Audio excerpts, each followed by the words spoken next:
বিএনপিকে ভিন্ন শিবিরে ঠেলে দিলে ফল ভালো হবে না বলছেন নেতারা। ১-১১-র মতো সরকার যাওয়ার অভিযোগ প্রত্যাখ্যান।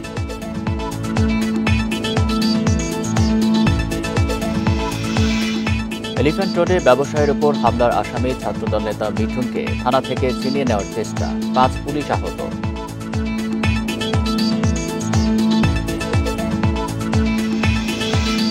রাজশাহী বিশ্ববিদ্যালয়ে কলেজ ছাত্রকে হত্যার অভিযোগ, ফরিদপুরে গণপিটুনিতে নিহত এক চেয়ারম্যানের সঙ্গে বিরোধের জের।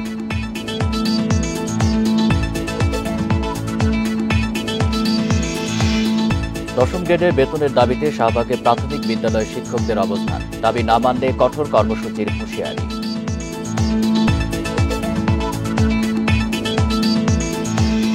স্বাগত সংবাদ সন্ধ্যায়, আপনাদের সাথে আছি আমি আলী আশরাফ। শুনছিলেন শিরোনাম, যাচ্ছি পুরো খবরে। ১-১১-র মতো সরকার চাওয়ার অভিযোগ প্রত্যাখ্যান করছে বিএনপি। দলটির সিনিয়র নেতারা বলছেন, ওই সময়ের সবচেয়ে বড় ভুক্তভোগী তাদের দল। আর এমন অপপ্রচার বিএনপিকে ভিন্ন শিবিরে ঠেলে দিয়ে ফায়দা হাসিলের চেষ্টা দাবি করে। এর ফল ভালো হবে না বলেও সতর্ক করেন নেতারা। বিএনপি প্রতিষ্ঠাতা ও প্রয়াত রাষ্ট্রপতি জিয়াউর রহমানের ছোট ছেলে আরাফাত রহমান কোকোর মৃত্যুবার্ষিকী শুক্রবার। দিনটিতে সকালে বনানী কবরস্থানে শ্রদ্ধা জানাতে আসেন বিএনপি নেতা রুহুল কবির রিজভী। এ সময় সাংবাদিকদের তিনি বলেন, সরকারের ভেতর থেকে কেউ কেউ রাজনৈতিক দল গঠনের চিন্তা করছেন। অনন্তকাল সংস্কার চলবে, নির্বাচন হবে না, এমনটি হতে পারে না উল্লেখ করে অন্তর্বর্তী সরকারের সমালোচনা সহ্য করার মন মানসিকতা থাকতে হবে বলেও মন্তব্য তার। সরকারের ভেতর থেকে কেউ কেউ রাজনৈতিক দল গঠন করার চেষ্টা করছে, তাহলে তো সরকারের নিরপেক্ষতা নিয়ে জনগণ প্রশ্ন করতেই পারে, মানুষ প্রশ্ন করতেই পারে। অন্যান্য রাজনৈতিক দল যারা গণতন্ত্রের জন্য আন্দোলন করেছে তারা মনে করবে অন্তর্বর্তীকালীন সরকার কোন ধরনের একটা মাস্টার প্ল্যানের মধ্যে অন্তর্ভুক্ত রয়েছে। পরে দলের পল্টন কার্যালয়ে আরাফাত রহমান কোকোর মৃত্যুবার্ষিকীর দোয়া মাহফিলে এ প্রসঙ্গে কথা বলেন বিএনপির স্থায়ী কমিটির সদস্য মির্জা আব্বাস। আরেকটি ১-১১-র মতো সরকার গঠন প্রশ্নে বিএনপিকে জড়িয়ে অপপ্রচার চলছে। তবে পরিস্থিতির ভয়াবহ পরিণতির ভুক্তভোগী বিএনপি। কেউ বলছে বিএনপি নাকি 111 আনার পায়তারা করছে। ২০০৭ সালের ১-১১-র যে ভয়াবহ পরিণতি, এটা বিএনপির চাইতে কেউ বেশি ভোগ করে নাই। যদি কেউ কিছু বলে থাকেন আমি জানি না, তার নিজ দায়িত্বে সেটা বলেছেন। বিএনপি এর কোনো দায়িত্ব বহন করে না। এছাড়া বিএনপিকে ভিন্ন শিবিরে ঠেলে দিয়ে যারা ফায়দা হাসিলের চেষ্টা করছেন তার ফল ভালো হবে না বলে সতর্ক করেন এই বিএনপি নেতা। বন Ibne Kamal, Independent News, Dhaka. London clinic থেকে রাতে বড় ছেলে তারেক রহমানের বাসায় ফিরছেন বিএনপি চেয়ারপারসন খালেদা জিয়া। ব্যক্তিগত চিকিৎসক জানিয়েছেন, শারীরিক অবস্থার উন্নতি হওয়ায় হাসপাতাল থেকে ছাড়া পাচ্ছেন তিনি। লিভার প্রতিস্থাপনের সিদ্ধান্ত না হয় আপাতত বাসাতেই চিকিৎসকের তত্ত্বাবধানে থাকবেন সাবেক এই প্রধানমন্ত্রী। উন্নত চিকিৎসার জন্য ৭ জানুয়ারি লন্ডন যান বিএনপি চেয়ারপারসন খালেদা জিয়া। সেখানে পৌঁছেই ভর্তি হন বিশেষায়িত হাসপাতাল লন্ডন ক্লিনিকে। চিকিৎসা চলছে বিশেষজ্ঞ চিকিৎসকদের তত্ত্বাবধানে। এর ১৭ দিন পর তাকে বাসায় ফেরার পরামর্শ দিলেন সেখানকার চিকিৎসকরা। বিএনপি চেয়ারপারসনের ব্যক্তিগত চিকিৎসকও জানিয়েছেন, তার শারীরিক অবস্থা স্থিতিশীল, দৃঢ় আছেন মানসিকভাবে। এই চিকিৎসা চলা অবস্থায় ওনার শারীরিক অবস্থার উপর ভিত্তি করেই পরবর্তীতে এবং যে সকল পরীক্ষার রিপোর্টগুলো এখনও আসে নাই সেগুলো আসার সাপেক্ষে কয়েকদিনের মধ্যে হয়তো চলে আসবে। কয়েকটা এখান থেকে বাইরেও পাঠানো হয়েছে, কাজেই সেগুলো সব নিয়ে পরবর্তীতে সিদ্ধান্ত গৃহীত হবে। এছাড়া লন্ডন ক্লিনিক, যুক্তরাষ্ট্রের জন হপকিন্স হাসপাতালের চিকিৎসক ও মেডিকেল বোর্ডের সদস্যরা বিএনপি প্রধানের লিভার প্রতিস্থাপনের সিদ্ধান্ত দেননি বলেও জানান ডাক্তার জাহিদ। ট্রান্সপ্লান্ট করার বিষয়টার ব্যাপারে এখনও সিদ্ধান্তে আসা যায়নি, কারণ মনে রাখতে হবে, আমি কয়েকদিন আগেও এখানেও বলেছি, ওনার বয়সটা একটা বিবেচ্য বিষয়। এসব কারণে মেডিকেল বোর্ডের তত্ত্বাবধানে আপাতত বড় ছেলে তারেক রহমানের বাসাতেই চলবে খালেদা জিয়ার চিকিৎসা। দেশবাসীর কাছে তো একটাই বলবো, উনি দেশের নেত্রী, কাজেই দেশবাসীর কাছে অনুরোধ জানাবো সন্তান হিসেবে ওনার জন্য দোয়া করার জন্য। মাহমুদ শরীফ, ইন্ডিপেন্ডেন্ট নিউজ। রাজধানীর এলিফ্যান্ট রোডের মাল্টিপ্লান সেন্টারে ব্যবসায়ীর উপর হামলার আসামি ছাত্রদলের যুগ্ম সাধারণ সম্পাদক মিঠুনকে ছিনিয়ে নেওয়ার চেষ্টা করেছে দুর্বৃত্তরা। এই ঘটনায় নিউ মার্কেট জোনের এসি সহ ৫ পুলিশ আহত হয়েছেন। বৃহস্পতিবার আসামে মিঠুনকে গ্রেপ্তার করে পুলিশ। পরে আজ ভোরে থানায় আনা হলে মিঠুনকে ছিনিয়ে নিতে তার সমর্থকেরা পুলিশের ওপর হামলা চালায়। এতে পুলিশের নিউ মার্কেট জোনের এসি সহ 5 পুলিশ আহত হন। গত 10 জানুয়ারি রাজধানীর এলিফ্যান্ট রোডে মাল্টিপ্লান সেন্টারের সামনে মাল্টিপ্লান দোকান মালিক সমিতির জ্যেষ্ঠ যুগ্ম সাধারণ সম্পাদক ইহতেশামুল হককে কুপিয়ে আহত করে দুর্বৃত্তরা। এই ঘটনায় সন্ত্রাসী গোষ্ঠী ইমন গ্রুপের বিরুদ্ধে অভিযোগ এনে নিউ মার্কেট থানায় মামলা করেন সমিতির জ্যেষ্ঠ যুগ্ম সাধারণ সম্পাদক ওয়াহিদুল হাসান।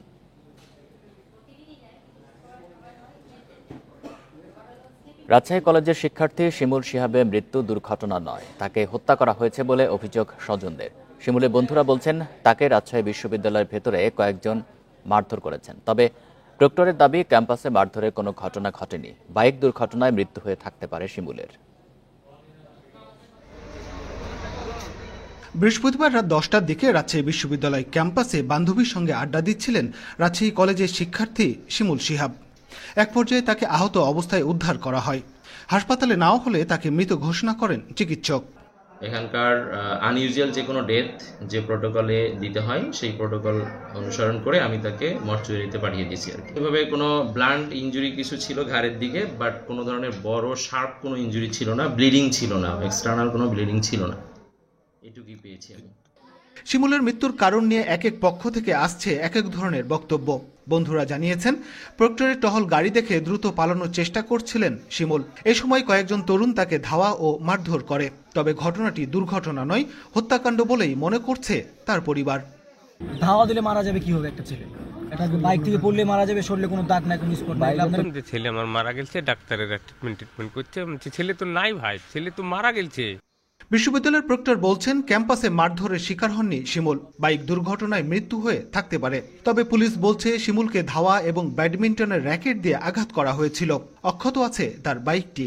প্রক্টরের গাড়িতে পেছন ছিল, ওরা আবার শুনে এরা দ্রুত আগায় যাইছে। কি হলো, গিয়ে দেখে যে ছেলেটা এবং পড়ে গিয়ে অজ্ঞান হয়ে গেছে। বিশেষ করে বাহির থেকে কেউ হয়তো এরকম বলারও চেষ্টা করছে যে ছেলেরা পিটিয়ে মেরেছে, চোর সন্দেহ, কিন্তু এরকম কোন সত্যতা আমি পাইনি। ডক্টর বলেই ছাত্ররা সন্দেহজনক দেখে ধাওয়া করে, করলে তাদের বলে যে এখানে আর বেশিক্ষণ থাকা যাবে না বলে মেয়েটিকে নিয়ে তার মনে ছিল সে দ্রুত গতিতে যাইতে থাকে। তখন পিছন দিক দিয়ে তারা ধর করলে আশেপাশে যারা ব্যাডমিন্টন ছাত্ররা তারাও মানে ধরপাকড়ের মতো করে তখন সে আরো ভয় পেয়ে যায়। মৃত্যুর আসল কারণ জানতে ময়নাতদন্তের রিপোর্টের অপেক্ষায় পুলিশ। এ ঘটনায় এখন পর্যন্ত আটক করা যায়নি কাউকে। Mustafizur Rahman, Independent News, Rajshahi. ফরিদপুর সদর উপজেলার আলিয়াবাদ ইউনিয়নে গণপিটুনিতে এক যুবক নিহত হয়েছেন। তবে পুলিশ বলছে ডাকাত সন্দেহে তাকে হত্যা করা হয়। পরিবারের দাবি, দীর্ঘদিন ধরে স্থানীয় চেয়ারম্যান ওমর ফারুকের সমর্থকদের সঙ্গে বিরোধের জেরেই পরিকল্পিতভাবে তাকে খুন করা হয়। এদিকে পুলিশ জানিয়েছে নিহতের নামে এলাকায় সন্ত্রাসী কর্মকাণ্ড, চাঁদাবাজি সহ নানা অভিযোগে থানায় একাধিক মামলা রয়েছে। নিহত মিরান খান আলিয়াবাদ ইউনিয়নের 2 নম্বর ওয়ার্ড যুবদলের সাবেক যুগ্ম সম্পাদক ছিলেন। তিনি বালু, মাছ ও ইন্টারনেট ব্যবসা করতেন। স্থানীয়রা জানায় বৃহস্পতিবার রাত 11টার দিকে আলিয়াবাদ ইউনিয়নে যান মিরান ও তার সহযোগীরা। পূর্বশত্রুতার জেরে প্রতিপক্ষের লোকজন তাদের ধাওয়া দিলে সবাই পালিয়ে যায়। এ সময় মিরান খানের শরীরের বিভিন্ন জায়গায় আঘাত করে ফেলে রেখে যায় তারা। সকালে উদ্ধার করে ফরিদপুর মেডিকেল কলেজ হাসপাতালে নিয়ে গেলে চিকিৎসক তাকে মৃত ঘোষণা করেন। যুবদলের জয়েন্ট সেক্রেটারি 2 নম্বর ওয়ার্ডের এই নিয়ে চেয়ারম্যানের সাথে বহুত আগে কথা কাটাকাটি হয়, ভেজাল হয়। এই পরিকল্পিতভাবে এই চেয়ারম্যানের হুকুমেই এই প্রান্তে একবার মারছে, আবার এইবার মার্ডারি করে ফেলাইছে। আমি সুষ্ঠু বিচার চাই। বাদে এসে ট্রাক্টর রাখা কাদির বাজার সোজা পদ্মার পার যায় দেখি ট্রলারে আনছে, আনার পরে ওই সময় আমরা নামানোর সময় দেখছি মানে দম নাই। তার সাথে আরও কিছু সহযোগী লোকজন নিয়ে হানা দিছিল হচ্ছে ওই গুচ্ছ গ্রামে। তখন গুচ্ছ গ্রামের লোকজন, আশেপাশের লোকজন মাইকিং করে চোর বা ডাকাত সন্দেহে তাদেরকে ধাওয়া করে। বাকি লোকজন চলে গেলেও তার সহযোগীরা মিরান যে নাম, যে রিস্ট, একে তারা ধরে ফেলে। চট্টগ্রামের রাউজানে এক ব্যবসায়ীকে গুলি করে হত্যা করেছে দুর্বৃত্তরা। এ সময় তাদের হামলায় আহত হয়েছেন আরও কয়েকজন। দুপুরে নোয়াপাড়া এলাকায় এই ঘটনা ঘটে। স্থানীয়রা জানিয়েছে জুমার নামাজের জন্য মসজিদে যাচ্ছিলেন ব্যবসায়ী জাহাঙ্গীর আলম। পথে তার উপর অতর্কিত হামলা চালায় কয়েকজন দুর্বৃত্ত। এ সময় লাঠির আঘাতে মাটিতে লুটিয়ে পড়েন জাহাঙ্গীর আলম। তাকে রক্ষা করতে মুসল্লিরা এগিয়ে এলে আহত হন কয়েকজন। পরে জাহাঙ্গীরকে গুলি করে পালিয়ে যায় দুর্বৃত্তরা। গুরুতর আহত অবস্থায় হাসপাতালে নেওয়া হলে চিকিৎসক তাকে মৃত ঘোষণা করেন।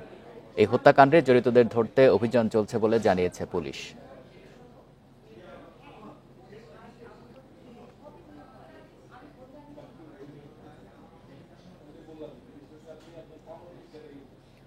পুরান ঢাকার বিভিন্ন কারখানায় আগুন দেয়া হচ্ছে টাকার বিনিময়ে। টার্গেট করা হচ্ছে ছোট কারখানাকে।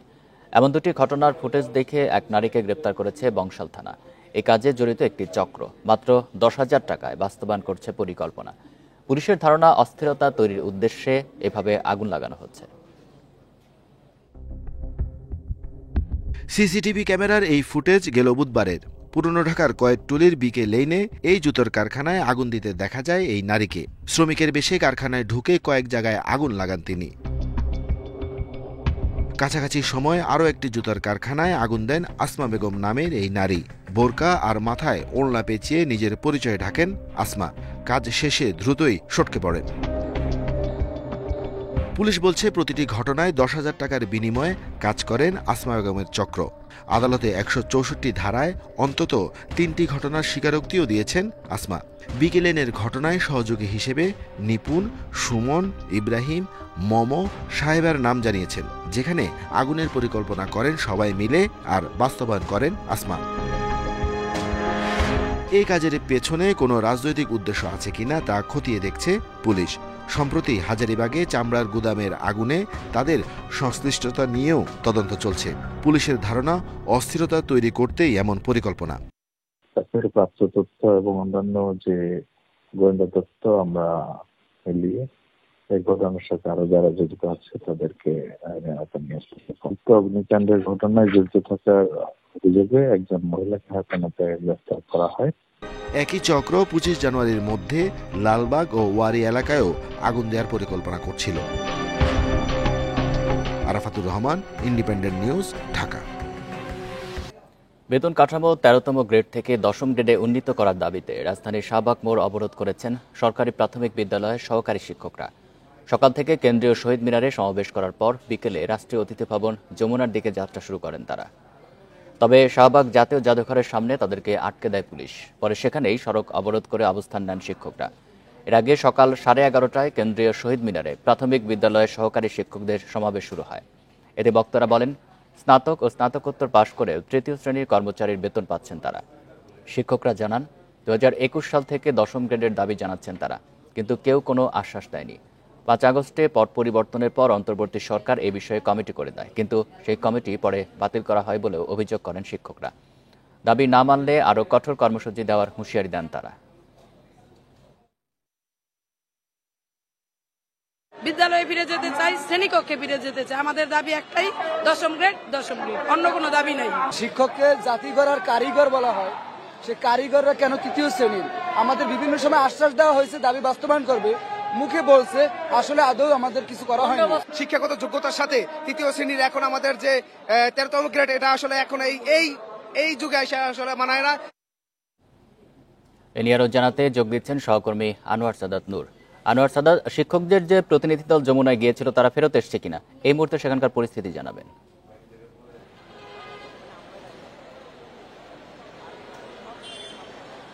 বিকেল 4টার সময় শিক্ষকরা যে পদযাত্রা নিয়ে যমুনা অভিমুখে রওনা হয়েছিল, যে তারা তাদের দাবি সম্বলিত একটি স্মারকলিপি প্রধান উপদেষ্টার প্রতিনিধির কাছে জমা দেবে, এরকমটা ভেবে সেই পদযাত্রাটা কিন্তু এই যে শাহবাগ মোড় জাতীয় জাদুঘরের সামনে সেই 4টা নাগাদ পুলিশ আটকে দেয়। পুলিশের দাবি যে বিশৃঙ্খলা এড়াতে রাস্তায় যেন নতুন করে যানজট তৈরি না হয়, তার জন্য তারা এখানে তাদেরকে আটকে দেয়। যার ফলশ্রুতিতে কিন্তু শিক্ষকরা তাদের যে দাবি 10ম গ্রেডে উন্নীত করার, সেই দাবির পরিপ্রেক্ষিতে বা দাবি আদায়ের জন্য তারা এই যে শাহবাগ থেকে টিএসসি এই রাস্তাটি অবরোধ করে সড়কেই বসে পড়েন। তারা বলছেন যে যতক্ষণ পর্যন্ত তাদের দাবি আদায় না হবে তারা রাজপথ ছাড়বেন না। এরকম বাকবিতণ্ডার মধ্যে শিক্ষকদের পক্ষ থেকে 10 সদস্যের একটি প্রতিনিধি দল তৈরি করে তাদেরকে শাহবাগ পুলিশের মধ্যস্থতায় যমুনায় নিয়ে যাওয়ার হয়, যে তারা সেখানে আলোচনা করে তারপরে মানে যে সিদ্ধান্ত হবে তার আলোকে তারা পরবর্তী কর্মসূচি গ্রহণ করবেন, এমনটাই কথা ছিল। তবে কিছুক্ষণ আগে সেই প্রতিনিধি দলের কয়েকজন ফিরে এসেছেন। সেই প্রতিনিধি দল মানে 10ম গ্রেড বাস্তবায়নকারী কমিটির যে সমন্বয়ক মাহবুবুর রহমান, তিনি ফিরে এসে আমাদেরকে জানিয়েছেন যে আসলে তাদের সাথে প্রহসন হয়েছে, যে প্রতিনিধি দল নিয়ে যাওয়ার কথা বা দাবি জানানোর কথা বলা হয়েছিল, তাদের সাথে সেটি প্রহসন হয়েছে। কেননা তাদের দাবি ছিল যে তারা যমুনায় যাবেন, এবং সেখানে প্রধান উপদেষ্টার এপিএস এর কাছে তারা স্মারকলিপি জমা দেবেন, কিন্তু তাদেরকে তাদের না জানিয়ে নিয়ে যাওয়া হয়েছে তেজগাঁওয়ে প্রধান উপদেষ্টার কার্যালয়ে।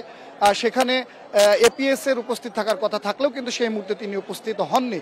এক পর্যায়ে তাদেরকে অনুরোধ করা হয় যে প্রধান উপদেষ্টার পত্র গ্রহণকারী তার কাছে এই পত্রটি জমা দিতে, কিন্তু তারা সেটি অস্বীকার করে ফিরে এসেছেন এবং তারা বলছেন যে তাদের যে দাবি আদায় না হওয়া পর্যন্ত সেই আন্দোলন চলবে, তারা রাজপথ ছাড়বেন না। এদিকে তাদের এমন সিদ্ধান্তের পরিপ্রেক্ষিতে কিন্তু আইন শৃঙ্খলা বাহিনীর সদস্যদেরকে দেখছি যে তারা আরো তৎপর হয়ে উঠেছেন এবং সে ব্যারিকেডটি আরো মজবুত করেছেন। তারা বলছেন যে কোনোভাবেই যেন শাহবাগ এলাকা থেকে মানে এর বাইরে যেতে না পারে এই মিছিলটি বা পদযাত্রাটি, তারা সে ব্যাপারে তৎপর আছেন এবং যে কোনো ধরনের বিশৃঙ্খলা এড়াতে তারা প্রস্তুত। তারা বারবার করে বিক্ষোভকারীদেরকে অনুরোধও জানাচ্ছেন যে তাদেরকে ভিড় এড়িয়ে রাস্তা ছেড়ে দিতে, যেন এই এলাকার যান চলাচল স্বাভাবিক হয়। তবে এখন পর্যন্ত রাজপথে অবস্থান করছেন বিক্ষোভকারী শিক্ষকরা। তারা জানাচ্ছেন যে তাদের আশ্বাস দেওয়া না হলে তারা রাজপথ ছাড়বেন না, তারা রাজপথে থেকে তাদের দাবি আদায় পর্যন্ত সংগ্রাম চালিয়ে যাবেন। শাহবাগ থেকে জানাচ্ছেন সহকর্মী আনোয়ার সাদাত নূর। বহুদলীয় গণতন্ত্রের মধ্য দিয়ে ভবিষ্যতে রাজনীতিতে যেতে হবে, আর একদলীয় সংবিধানে বহুদলীয় গণতন্ত্র অসম্ভব বলে মন্তব্য করেছেন জাতীয় নাগরিক কমিটির আহ্বায়ক নাসির উদ্দিন পাটোয়ারি। রাজধানীর শাহবাগে March for unity and justice সমাবেশে যোগ দিয়ে এই মন্তব্য করেন তিনি। বলেন, এমন একটি সংবিধান করতে হবে যেখানে আর কোনো ফ্যাসিস্ট মাথা তুলে দাঁড়াতে পারবে না। সমন্বয়ক আসাদ বিন রনি বলেন, জুলাই বিপ্লবে যারা গণহত্যা চালিয়েছে তাদের বিচার করতে হবে, তবে যারা তাদের আশ্রয় দেবে তাদেরও ছাত্র জনতা বিচারের মুখোমুখি করবে।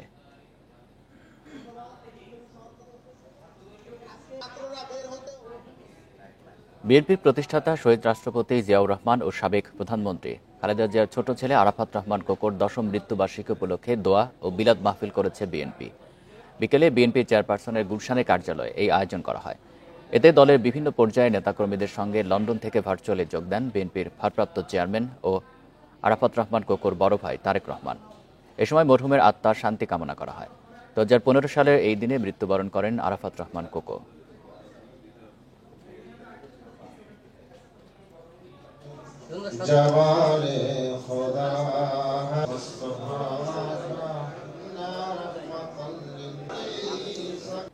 কক্সবাজারের টেকনাফে পাহাড়ে অভিযান চালিয়ে মুক্তিপণের জন্য আটকে রাখা 15 জনকে উদ্ধার করেছে পুলিশ। এ সময় 2 অপহরণকারীকেও গ্রেপ্তার করা হয়েছে। দুপুরে বাহারছড়া ইউনিয়নের 8 নম্বর ওয়ার্ডের মধ্যম কচ্ছপিয়া এলাকা থেকে জিম্মিদের উদ্ধার করা হয়। টেকনাফ থানার ভারপ্রাপ্ত কর্মকর্তা গিয়াসউদ্দিন জানিয়েছেন, পাচারের উদ্দেশ্যে পাহাড়ের একটি ঘরে কয়েকজনকে আটকে রাখা হয়েছে এমন খবর পেয়ে অভিযান চালায় পুলিশ। পরে সেখান থেকে 15 জনকে উদ্ধার করা হয়। তাদের মধ্যে 10 জন রোহিঙ্গা ও 5 জন টেকনাফের বাসিন্দা। ঘটনাস্থল থেকে 2 অপহরণকারীকে আটক করা হয়েছে। উদ্ধার করা ব্যক্তিদের পরিবারের কাছে মুক্তিপণ চাওয়া হয়েছিল বলে জানিয়েছে পুলিশ।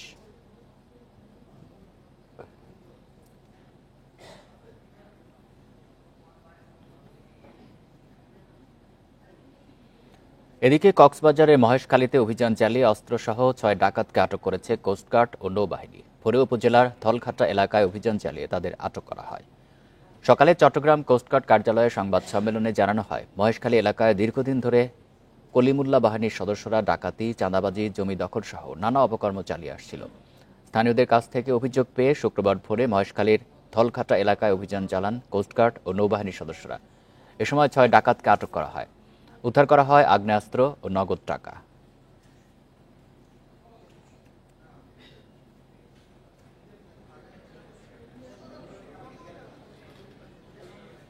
রাজধানী বাজারে অস্বস্তি বাড়াচ্ছে চালের দাম। মিনিকেট ও নাজির শাল কেনা যাচ্ছে না 80 টাকার নিচে। মোটা চালের জন্য কেজিতে গুনতে হচ্ছে 58 থেকে 65 টাকা পর্যন্ত। তবে সপ্তাহের ব্যবধানে কমেছে মুরগি, আলু ও শীতকালীন সবজির দাম। কারওয়ান বাজারে সরবরাহ সংকট নেই চালের, কেনাও যাচ্ছে চাহিদা মতোই। তবে কাটেনি দাম নিয়ে অস্থিরতা। একই চিত্র new market, Mohammadpur town hall বাজারেও। মিনিকেট, নাজির শাহিলের মতো সরু চাল কেনা যাচ্ছে না 80 টাকার নিচে। 18 জাতের জন্য 65 আর স্বর্ণার জন্য কেজিতে গুনতে হচ্ছে 58 টাকা পর্যন্ত। এর কারণ হিসেবে কর্পোরেট প্রতিষ্ঠানগুলোকে দায়ী করছেন বিক্রেতারা। তবে ভোক্তার অভিযোগ, কার্যকরী তদারকি না থাকাতেই এ অবস্থা। এখন অগ্রহায়ণ, পুষ, মাঘ মাসে এই সিজনে তো গ্রামের বাড়িতে ধান নতুন লাগে, নতুন চাল আসে, চালের দাম কম থাকে, কিন্তু ঢাকা শহরে তো চালের দাম যেরকম ছিল এরকমই, কমে নেই। বড় বড় কোম্পানি এরা পর্যাপ্ত পরিমাণ লোন লইয়া পর্যাপ্ত পরিমাণ চাউল কিনে রাখে, মজুত রাখা এদের মন মতো এখন মন গড়া তারা চালের বাজার দিন দিন বাড়ায় চলছে, কমের কোনো লক্ষণ দেখি না। তবে সরবরাহ বাড়ায় দাম কমেছে আলুর। গত সপ্তাহে 30 টাকা কেজিতে বিক্রি হলেও এখন মিলছে 25 টাকায়। পেঁয়াজের কেজি 50, শিম, ফুলকপি, টমেটো সহ বেশিরভাগ সবজি গড় দাম 40 টাকা কেজিতে। এখন আপনার হচ্ছে হলো সরবরাহ বেশি, এর জন্য মনে করেন আপনার ক্রেতা কম, এর জন্য একটু দাম কমে যায়। কাঁচামাল তো দেখেছে কম খাইলেই আপনার দাম এমনি কমে যাবে অটোমেটিক। দাম কমেছে মুরগিরও। কেজিতে 10 টাকা কমে ব্রয়লার মুরগি বিক্রি হচ্ছে 180 থেকে 190 টাকা কেজিতে, আর সোনালী মুরগির কেজি 300 থেকে 320 টাকা। Shahid Ahmed, independent News, Dhaka. এই ছিল সংবাদ সন্ধ্যায়। ইন্ডিপেন্ডেন্ট টেলিভিশনের সব খবরের আর বিস্তারিত জানতে চোখ রাখুন ফেসবুক, এক্স এবং ইউটিউবে। ধন্যবাদ সবাইকে।